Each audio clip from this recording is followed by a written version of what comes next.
I'm Mason Mount. You're listening to the London is Blue podcast.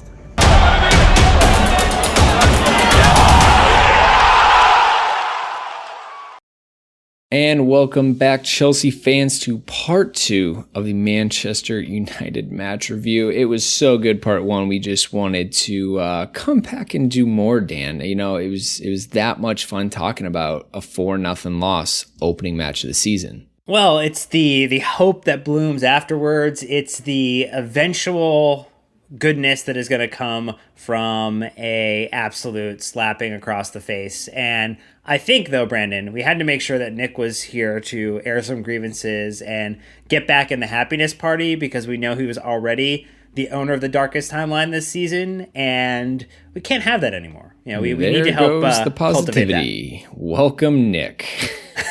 That's right. I'm back. And I'll tell you, it feels good to be in this place, the place I predicted that we would be. The relegation 19th? zone? Yeah, it feels right. You know, it feels like that's where we're going to be this year. So anyway, really pumped to be back. It's been great. I did put a tweet out there saying, before you get mad, we're not getting relegated. To which they had to say, why? I'm like, because people will take my tweets wrong and assume I think we're actually going to get relegated. But real quick, before we get into the business, Dan, we're continuing to be flooded with 5-star reviews. So fortunate. Yeah, it's quite a privilege and honor. We thank everyone who's pulling out their iPhone, because these are Apple Podcast reviews, hitting the podcast, dropping a 5-star review. We got to thank not Kenny Rogers, who calls us the unofficial official podcast for Chelsea now. We appreciate that. We also had T. Huntgate 99, and then D Tom 22, who actually is back at school first week, goes by Coach CFC, and he just wants to get a little bit of a shout out for starting school again. Thanks for being a great teacher.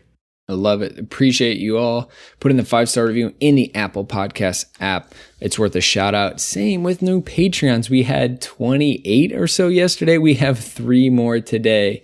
JC, Dragonsteel, and Kate.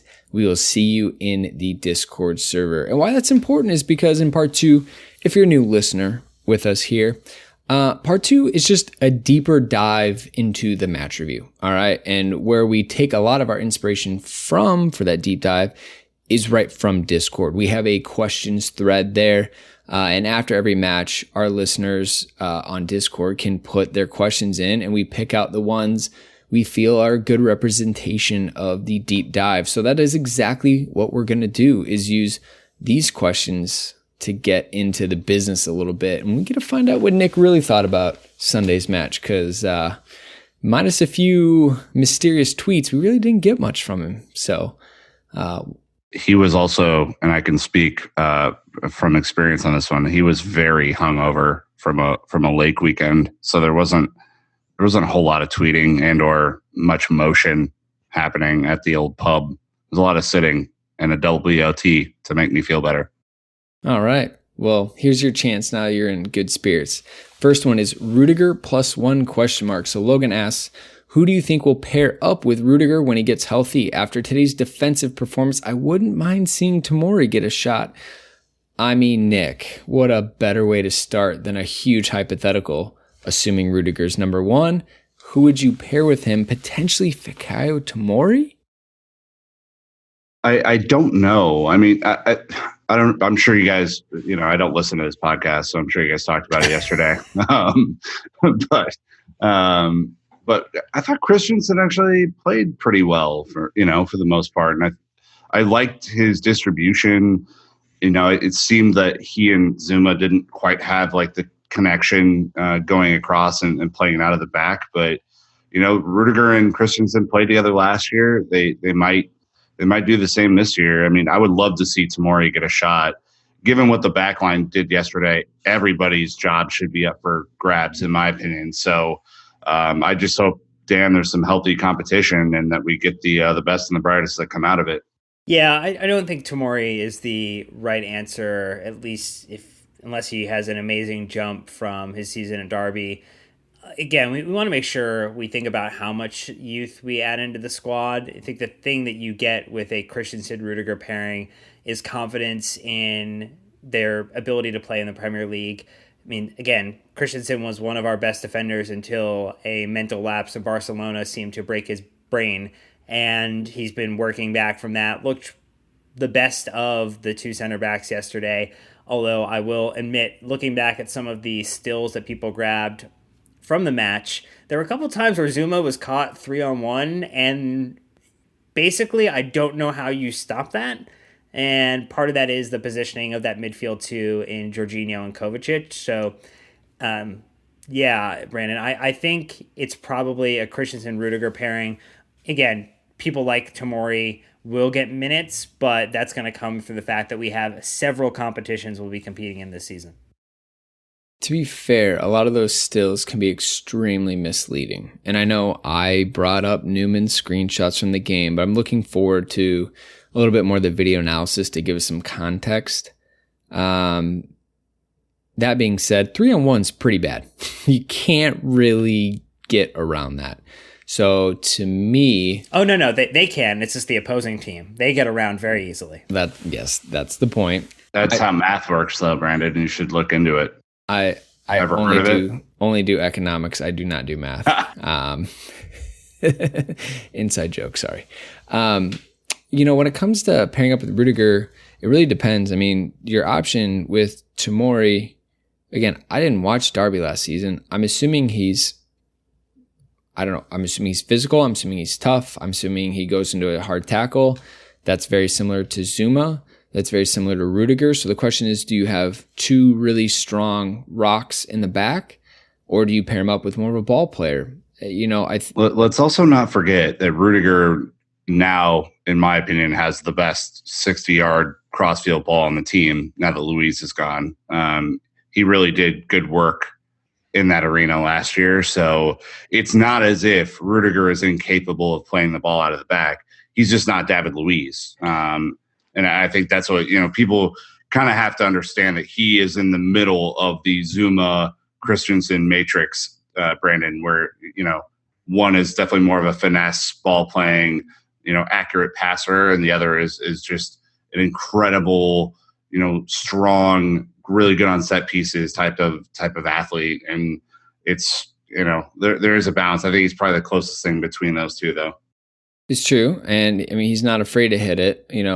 What I'm thinking is, in the small glimpses we saw, the center backs don't really have to play the ball very far, maybe a long swing across the back line, which all of them should be able to do, and so we're relying on Azpi and Emerson to combine with our center mids and our, kind of three attackers. So I don't really think we need them on the ball that much. They just need to get it to the outside backs or the midfielders, and then we can kind of go from there, especially knowing Kepa's distribution. Well, I think the biggest thing, though, is the best pairing is going to be the one that can continue to push forward as a comprehensive unit, so that the defensive line is not 30 to 40 yards away from where our midfield base is, because that is where a lot of the true problems came in with this match, is that you would look at 30 yards of space and our defenders were not close enough. That was the distance between our closest defender and our closest midfielder to one another. And that's what can happen. So the ability to work together, which will come through training, which will come through practice, which will come through more match time together, is going to help make that better, but it has to be two players that are working in tandem with one another. So again, beyond just which of the two are best together, or the best individuals, and you push them together, it has to be the two that work in tandem to the best together too, Nick. I mean, it was, and I'm sure you guys covered it yesterday, but the Mourinho, block and being compact, quotes from Match of the Day are completely accurate. And this is something that should have been learned last year when, Sarri tried to play that high block or the high press, is if you get too much space between any of the three units, the thing collapses like a house of cards. It just can't sustain itself. So, yeah, it was an incredibly naive tactical formation approach to yesterday's match. But, you would hope that Rudiger comes back and, is the leader that we think he is, and also can kind of be the plus one that that we're hoping for from Logan. But again, it is a unit too. Dan just mentioned the unit. It's Emerson, it's Dave, it's all these center backs that have the opportunity. It's Reece James, it's, dare I say, Marcus Alonso. Like, it's all these guys that should be fighting for a place. We haven't seen enough of that, if we're honest, throughout the preseason. And that's what I hope is, that defense has to be better. Okay, so my answer, which I'm trying to get out, is that it's an investment. Whoever it's going to be, no one's ready-made. Zuma's going to take time. Christensen's going to take time. Tomori is definitely going to take time. So that is kind of my call for patience, is that even if it's Zuma, even if it's Christensen, they're going to need time to grow into it and to partner with Rudiger, figure out his strengths, their strengths, how they work together to become a unit. So, at this point, I really don't know who it's going to be, but I just want to give context that I think either way, whatever option it is not David Luiz. It's not ready-made. It's going to take time this season. So hopefully we can get the defensive cover they will definitely need. But anyways, the next one we have is a very funny conversation at this point, because there's been one match played this season, and Derek on Discord saying, how much patience is the right amount for now? I mean, Dan, we're talking about patience after one game. Is it too early to talk about patience, even though Chelsea are renowned for not having any of it? Yeah, I mean, we are the hallmark for what a patient and thoughtful and introspective and reflective club is. Basically like a Zen monk, just sitting atop a mountain for years without uttering a single word. We have the ability to remain silent and not do anything. Earthquakes, tsunamis, we'll let them blow by. No, our people are writing headlines and stories already, because that's just the nature of spinning up the horses around Chelsea and getting people in the firing line as quickly as possible.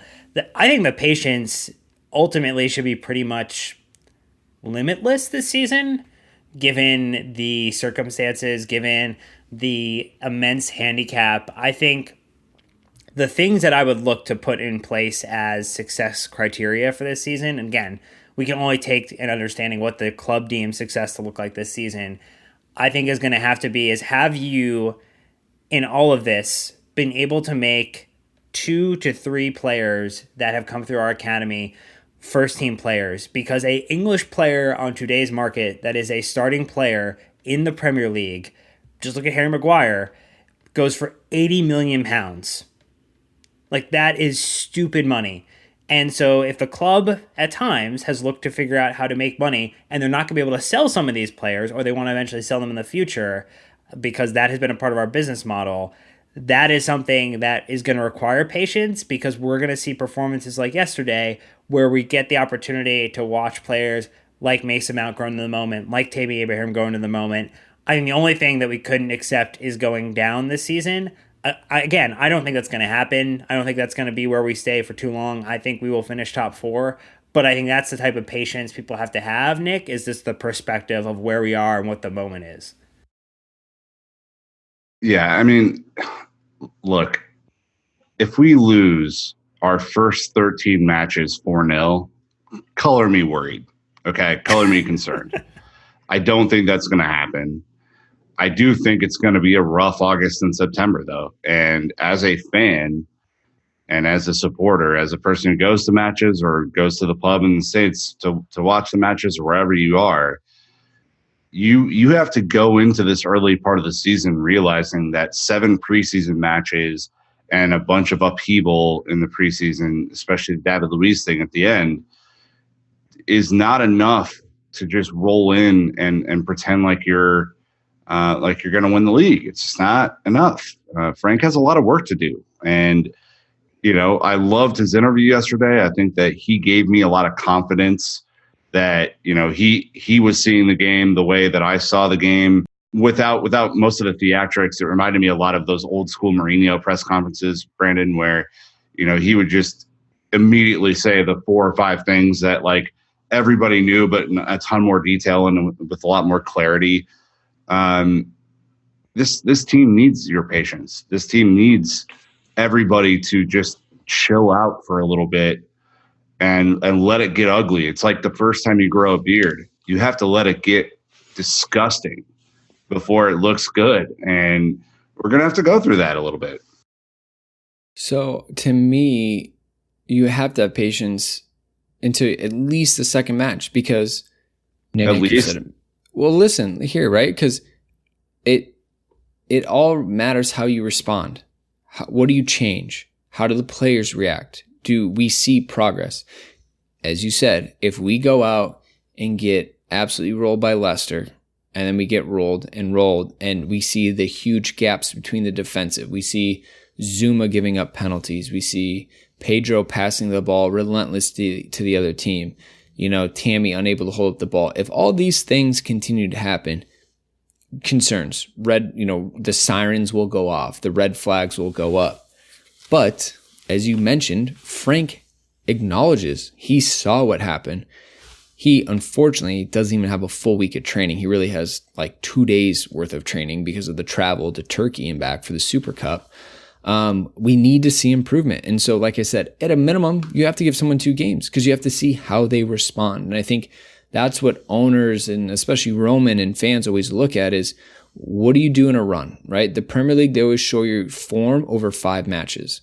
What have you done in 5 matches? That's a nice little clip of where you're at in the season. So to me, I think let's get to 5 matches and see where we're at. Are we seeing progress? Are we seeing the same mistakes happen over and over?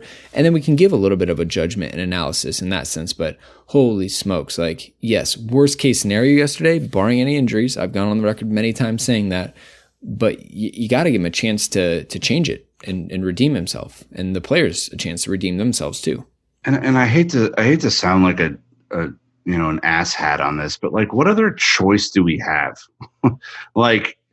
Guys, freaking out right now about an admittedly terrible result from an optics perspective, but not an overall terrible performance. It just makes you look like you don't know what you're talking about.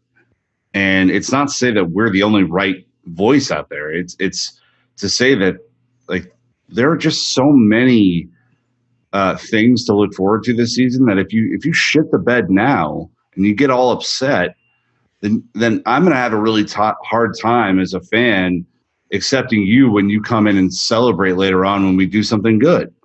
You have to have a steady approach to these things, and the season is 1/38 done. Look, there's a lot of time. Yeah, for better or for worse, we will find out. All right, next one.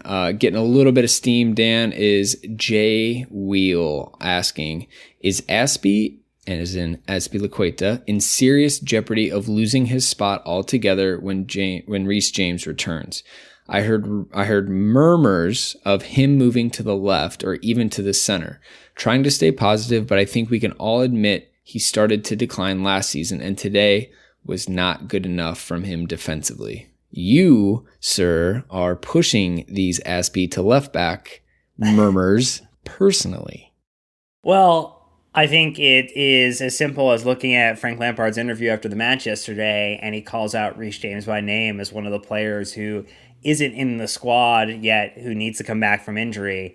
He wasn't the only name, though, to be fair. He wasn't, but very curious in amongst the names being mentioned that he's talking about Rudiger, he's talking about Conte getting back to full fitness, and then he goes to talk to Reece James. That's a really big boost, I think, for the player. It's a boost for us as fans who've been thinking about some of the highlights we've watched from his time at Wigan last season and what he was capable of doing in that right back role, and being really excited when you look at other clubs like Liverpool and you see Trent Alexander-Arnold pinging in some pretty sweet crosses into attackers in motion. You're kind of your wheels start spinning oh, shit, that would be really cool to see that at Chelsea. And you see some of the videos of what Reece is able to do, and you're man, that would be really cool to see that here. And so I think Azpi is just an example of one of the players who could lose their position to other players, on this squad. And I think, again, we're starting to see, Nick, your favorite word, real meritocracy, come in. If the players like Dave, who is a captain who basically missed almost no minutes over the course of the last 3 to 4 seasons outside of like being pulled for rest. I mean, that's crazy, but that's the type of culture you want to galvanize the team, to create competition, and to move this team forward as a group, as a unit, into what's going to be a up and down season. No, I mean, you're right. Like, I don't like a meritocracy only when it benefits players that I like, by the way. I like Dave a lot, and I know that people have been probably less inclined to give him praise over the last 2 years than I have. I still think he's an outstanding one-on-one defender. I think he made quite a few mistakes yesterday. And if I'm going to chastise Kurt Zouma for a horrific game, then I also have to do the same for Dave, who just didn't show up. He didn't play well. It is no surprise, and it should be no shock, that he is not as comfortable as far up the field as probably Reece James will be, or that clearly Emerson is. I mean, good Lord, Emerson could have had 2 goals yesterday. He was playing the Marcus Alonso, center forward role for some of that game. But like, if you're telling me as a Reece James supporter over Dave that Reece James, as a player who's never started in the Premier League before, is going to come into this team and just automatically play, I think you're out of your mind. I do. Mason Mount kind of did it. I just, that's how I feel about it. And it doesn't mean I'm right. And he could very well do it, right? But I think Dave still has a lot to offer this team. And if Dan's, theory is correct, and I hope it is, because I desperately want this team to be fighting all over the place for places, then that will make Dave have to step up his game. I mean, he's basically been untouchable for the last 6 years. He's just played every minute that he possibly could. So let's hope that's the case. Or let's hope that he moves to center back and pushes these other guys to do more, or left back. Like, he is a flexible guy. I just hope that the continued competition, Brandon, will breed better results. Okay, well, I think I personally am not a fan of Azpi to left back. I think Emerson, especially if you're going to take small clips, it was fantastic yesterday. Well, Sunday. I think, like the team, Azpi gets another go. Like, figure it out. Show us that you've got more in the tank. Show us that you're not going to let that happen. And we'll have to see. But could he? Yes. I would like to think everyone in the team could lose their spot. And that's what makes teams better. Competition for places. We've talked to Joe Cole. He said he credits the fact of competition for places, is a huge reason for all the success while he was at Chelsea. I mean, you've even seen it. They went and got João Cancelo from Juventus over at Man City. Kyle Walker stepped up his game. All of a sudden, he's in the 6-yard box trying to score goals. That's like, Pep Guardiola has gone on record saying that. I don't care if I won the Champions League, La Liga, the Copa del Rey, and everything under the sun. He goes, I need new players because we have to freshen and get better and create competition. So, look, I think Frank is going to create that competition. And obviously he knows that he needs Reece James to do that, because if there's no one pushing Azpi, I believe he works hard in training, but there's a different level of intensity when someone is gunning for your spot. I've been there. I've seen it. I'm sure most of us have, whether it's at work, maybe in different sports and things like that. And you step up or you get overtaken. Either way, it's a win-win for Chelsea.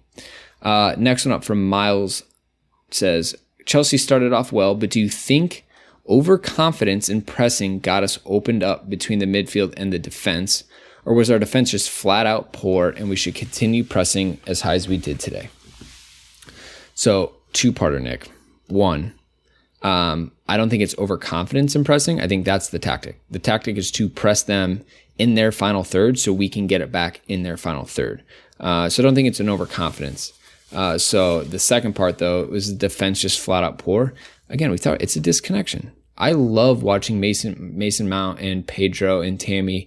I mean, Tammy got stuck in on the defenders a few times. Talk about it's max effort. You love seeing that from the players. And the Premier League, if you give someone time to pick their head up, they're going to find a pass. They're going to find a really good option, and pressing counteracts that. And so to me, I would hope that we continue to press. We just continue to press as an entire team. Is 10 players, not 6 potentially.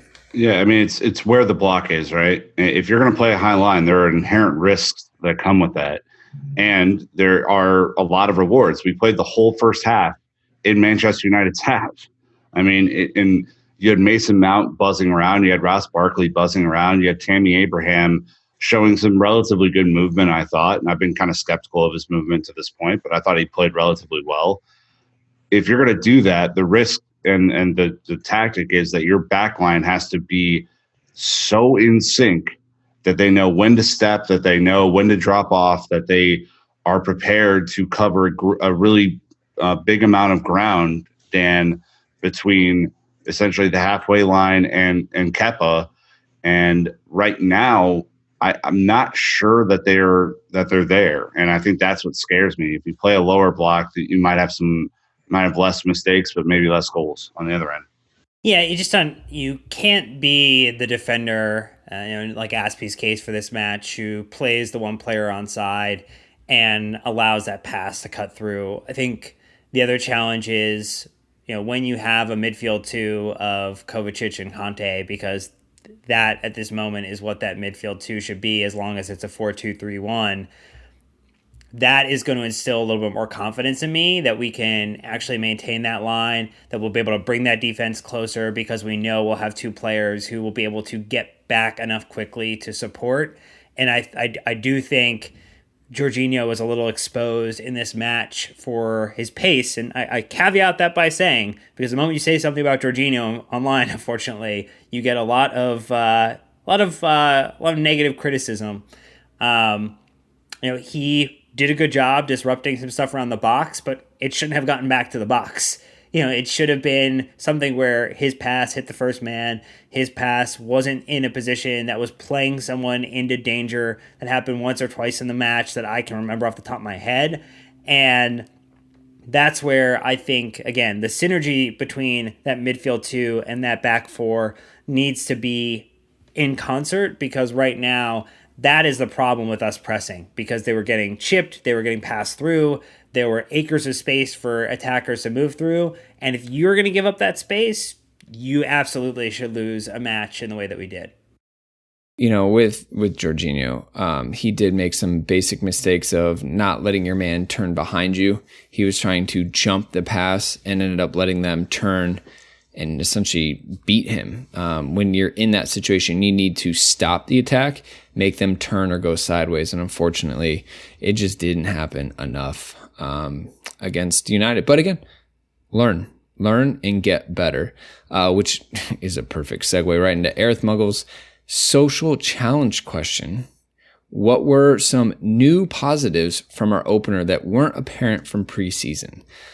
Dan, what do you think maybe are some positives that we didn't see coming from our preseason trip around the world?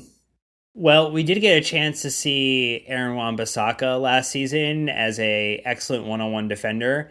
One thing you wouldn't have been able to see in preseason is Christian Pulisic sliding by him twice in some one-on-ones. That was very exciting to see as just a foundation for what he potentially is going to be capable of. AWB is a really, really good defender, Nick, and I think that was very promising with his cameo in the match after it kind of already gone to shit. It was nice to see, that as a positive coming out in the second half. Yeah, I don't really have a whole lot of comment on Pulisic's 30 minutes. I will say, I thought that Tammy, although I'm critical of the decision to play him yesterday, I still firmly believe Giroud is our best option right now. I thought that Tammy looked like he had different energy maybe, or that he was more committed than I've seen him. I think just having the confidence of starting at Old Trafford probably doesn't hurt.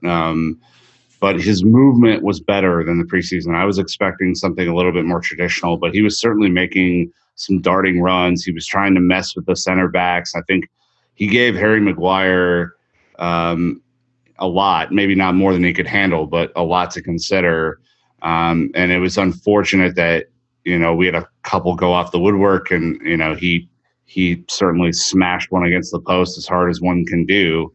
But I was very surprised by Tammy, and that was not something that I expected. Thumbs up. Agreed. New positive. Lampard looks great in a suit? ? I mean, wow, that's very insightful. We've reached the bottom of the barrel, folks, on positivity. Shane, I don't know. I mean, that's kind of where I'm at. It's I love the Pulisic cameo. I think you had a great call, Tammy. He was better than I thought he'd be. Other than that, new positives. Maybe people appreciate Willian more than what they did. Maybe. I'm not really sure.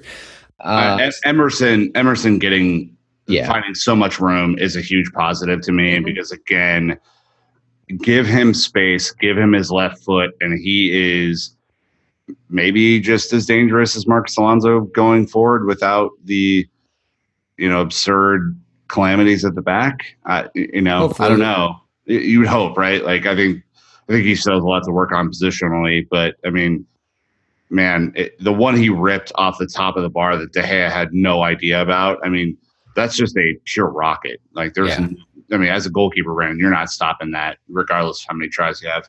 Not unless it smashes you in the face, and then it's lights out. You speak from experience, I think. Nothing, gosh, not. Lampard out ? Is the next one. Speaking of getting smashed in the face. Don't worry, Logan JS on Discord is not at fault for this. So his question is, what is your opinion of the fans on the Fifth Stand app and other social media places stating, quotes, Lampard out already? My thought is disappointment in those fans. Nick, I bet you would love to apparently smash some people in the face over this, but it's just it's just silly. We don't really need to get into it too much. If you're Lampard out already, you were never Lampard in from the beginning. Yeah, look, these people should have to line up and take an Emerson shot to wherever it goes, and just accept that as punishment for stupidity. I pay them no mind in the fact, this will be the last time we address these morons on the show, but it is just such a short-sighted, idealistic, sorry, pro-sorry or pro-Conte Dan thing that, the minute that something goes wrong for not your guy, you kind of take to the streets and said, aha, I told you. It's been one game. It's not even worth mentioning, really. No, but I think it's worth just reminding people that, in these moments, you want to just ignore those comments. They're not coming from someone who actually enjoys watching Chelsea, supporting Chelsea. I mean, you have Chelsea's greatest ever player as our manager, and all I needed to see after that match was the 2-minute interview he did on Sky Sports, where he talked about knowing exactly what the mistakes were, knowing about the things that he hasn't really brought up as a concern in the preseason, the transfer ban, the injuries, and took it on the chin. And I think what we saw is someone who knows what he's up against, who knows what the solutions are. Again, if we can point it on a podcast, very likely that the wonderfully trained and quite brilliant squad that he's put together with way more funding is going to be able to figure it out. I'm not concerned in the slightest. I think all of these are going to be great lessons, and I think it's the fans who learn to go through a tough time. I mean, I think we have really only had one super tough season in recent memory, and that was Mourinho's second coming in the final year. Even the, unfortunate Conte season, this past Sarri season, I mean, they still all have been really good memories. And so I think the thing is, bank on what we've done really well, trust the process, to steal a 76ers phrase, and just go forward, Brendan. Okay, well, that is indeed what we will do. I mean, again, if you're Lampard out, it's because you're not basing it really on facts or being objective. It's a purely an emotional thing with an agenda behind it. And a lot of times it's just to get a reaction. This might surprise some of you, but people are trolls on Twitter. Spoiler, sorry, but that's just the way it is. So I appreciate all your questions. Appreciate all the questions that came in on Discord. You guys are amazing on there. Again, if you want to get your question in, just join up through Patreon and get in on the Discord server. We're going to take a real quick break. Appreciate these sponsors. When we get back, Nick has some goodies for you all, some savings, some discounts, and then we'll talk about the Liverpool Super Cup match midweek. So thank you to these sponsors. Be right back. All right, Nick. Well, appreciate those sponsors, but we have got the goods for them. What do we have lined up for our beautiful listeners? Always have the goods. You guys know World Soccer Shop, 10% off using the code LondonPod. As you're donning or thinking about donning your new Pulisic kit, why don't you do some customization on us or take off some shipping? We're here for you in this moment. Also, Talisman caps, London Blue 10 for 10% off, $35 or more. So both of those things are just good for your soul. We've already had, I think, 20 or 25 uses of that promo code. So you guys are really doing an awesome job. We really appreciate it. And we will have more Talisman and World Soccer Shop giveaways, contests, etc. coming at you this month. So stay tuned. We're just working on the finals. So real exciting stuff. All right. Well, here we go. The next one up, unfortunately, normally we wouldn't say unfortunately, Dan, but to my perspective, it almost seems unfortunately that the Super Cup is midweek in Turkey. I think we're lucky that we, won Europa League, beat Arsenal, never forget. But the timing is just so poor. It's before other leagues kick off, but not the Premier League. And it's in between the first and second match. Shit timing. Yeah, that scheduling is awful. We can just get that out of the way. The scheduling of a trip to Istanbul to potentially pull one over on Liverpool is not something that should happen during the season. And ultimately, it probably isn't planned that way because you're not thinking that, two teams of the Premier League are going to go in and be ready for it. Probably should have worked to move that ahead of the start of the season. Crazy idea, but, UEFA and FIFA just don't know how to manage things appropriately. So we will continue to suffer, and we will just look forward to hopefully hoisting the second trophy in Frank Lampard's cabinet, because we have the prestigious Rakuten Cup, Nick. This would be the second trophy that Frank Lampard's able to pick up. Yeah, it almost sounded like you were downplaying the Rakuten Cup there for a minute, and frankly, I'm not having any of it. That's a cup that we won, and it's somewhere at Stamford Bridge, probably in the sponsor's cabinet. Beating Liverpool is a trophy in and of itself, especially this team. I think it's going to be a really interesting game because my feeling is that neither team wants to deal with this right now. It'll be interesting to see how lineups go, if it's taken seriously or not. I mean, it is a cup. You always want to win stuff, but Lord, I mean, after the Premier League result, we got to get ready for Leicester at home. It's a way bigger match than the UEFA Super Cup, which means absolute diddly squat, Brandon. Honestly, I think that's what I'm actually interested in hearing what fans think. Is it important at this point? Is it not important? Is this something? We're in the relegation zone, Brandon. Players are going to want to go out there and perform, obviously, but it comes down to Lampard, right? And what's he gonna do for a starting lineup? I think that will, in a way, kind of restrict players. If he puts out a weakened lineup, there's not much you can do about it. If he goes out there and we see pretty much the same lineup as we saw this Sunday, I don't know what we're gonna do for Saturday, because these guys can't play 3 matches in 7 days this early in the season. They're still getting the fitness to play 1 a week. So as CTX_blues_fan asks, what should be our starting lineup?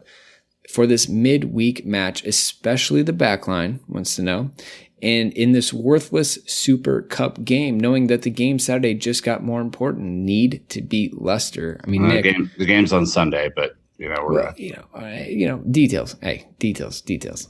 Let's talk about the starting lineup. As starting with the back line, is it safe to assume Kepa will play?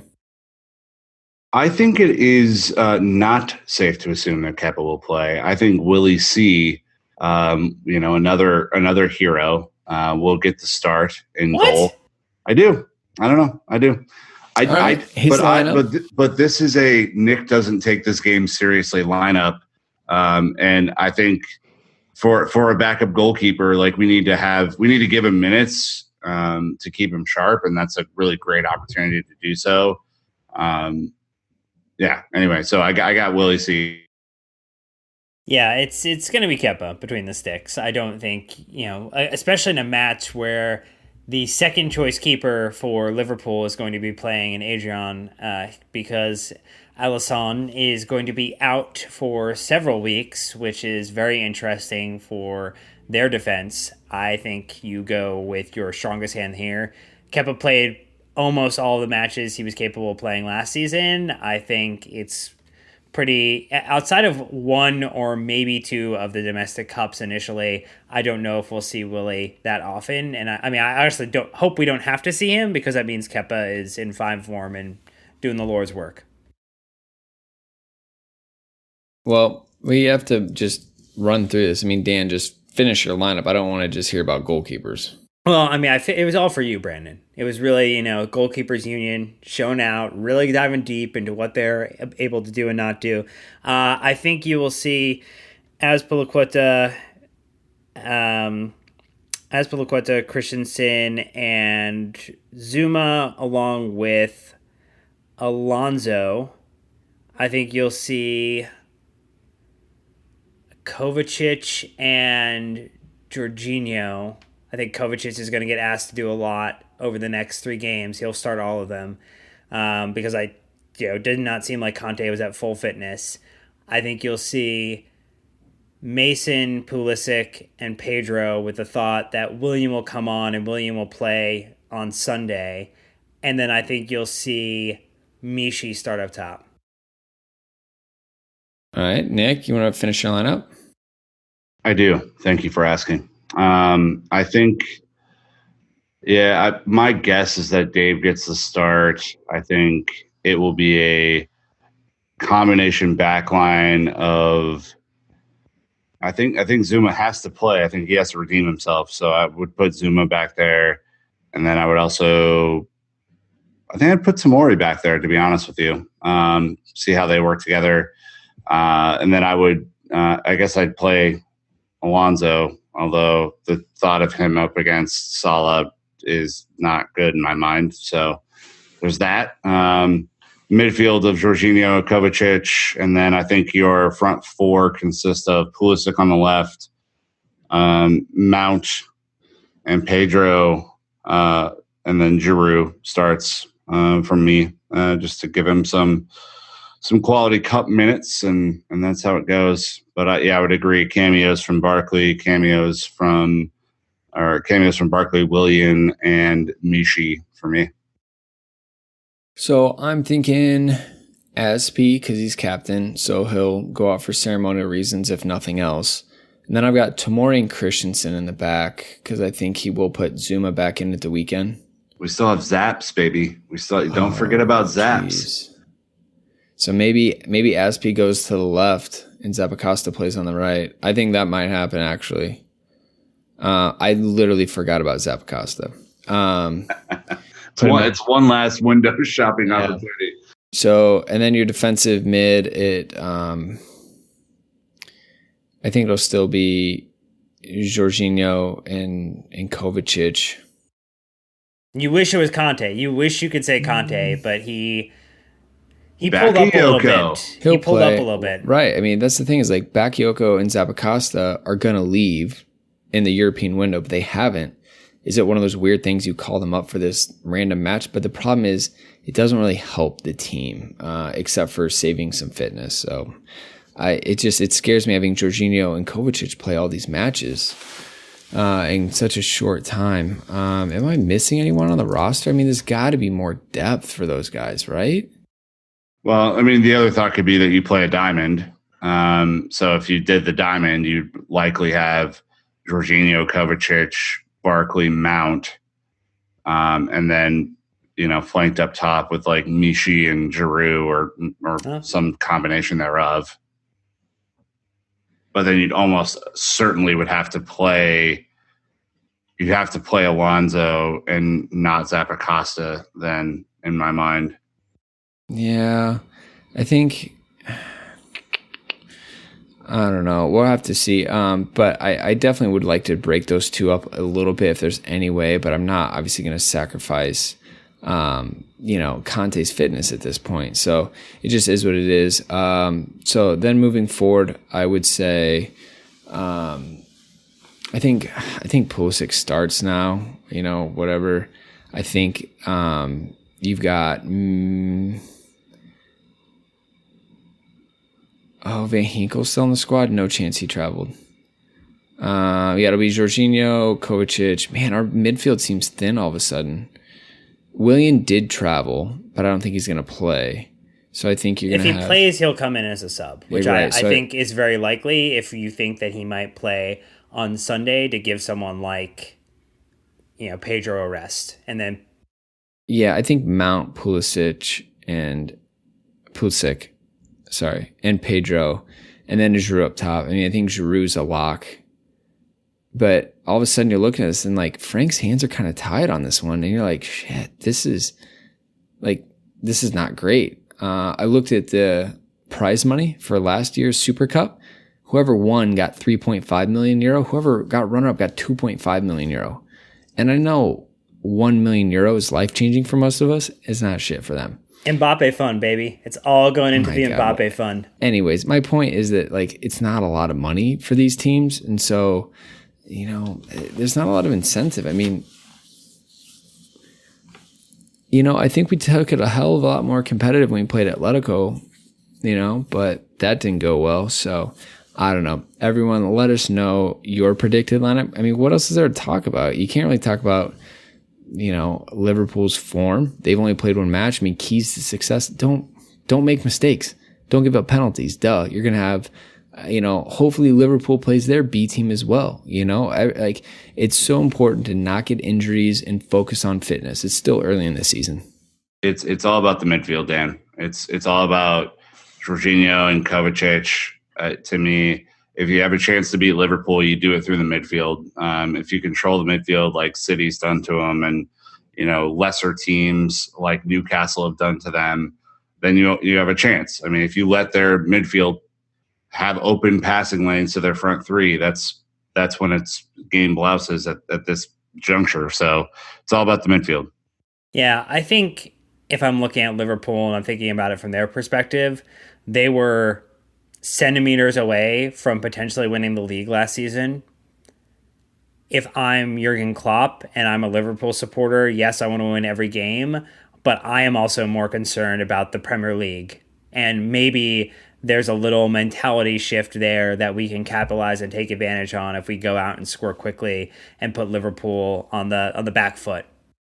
Liverpool's going for it. Don't confuse it. Like, they've won a trophy. They want every single piece of hardware they can get and silverware. I think even though like they're B+ team, they're deeper than us right now. I mean, we're sadly really thin on squad depth, and I think I way overlooked that heading into the season.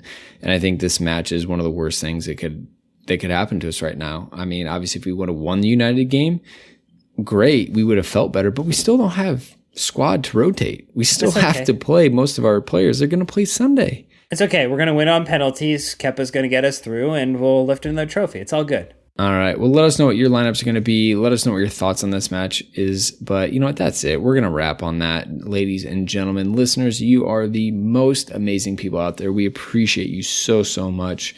Nick, welcome back. Thank you. Yeah, it's been 2 pods off. I've been doing quite a bit of traveling. So, I'm back in San Francisco for a little while. So if you're in town, hit me up. Yep, says the guy who was the Azpilicueta of last season. Mm-hmm. That's right. I think, had the most matches and was a pretty average performer for most of them. So that's how it goes. Well, hopefully we can get you featured more regularly this season compared to what we've had. But anyways, ladies and gentlemen, thank you so much for listening. As always, tweet at us, Instagram us, Facebook, email, whatever it is. Discord is hopping. If you need a community to talk about Chelsea throughout the week, that is the place to go. It includes our fantasy Premier League as well. It is nothing but Chelsea over here with the London is Blue podcast. That is one thing we can promise you. But until next time, Chelsea fans, you know what to do. Keep the blue flag flying high.